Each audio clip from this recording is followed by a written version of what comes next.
ស្នេហ៍យើងស្រឡាញ់ប្រសានយើងជាសម្បត្តិបេតិកភណ្ឌ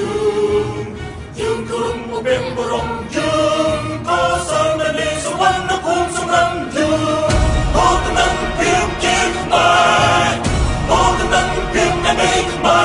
រជាមកនឹងប្រសាទខ្មែរបេតិកភណ្ឌខ្មែរនៅពេលពិភពលោ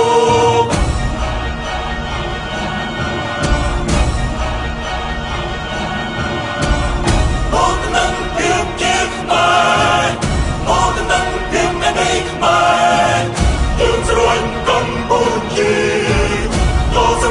កម្ពុជាគឺសម្រាប់កម្ពុជា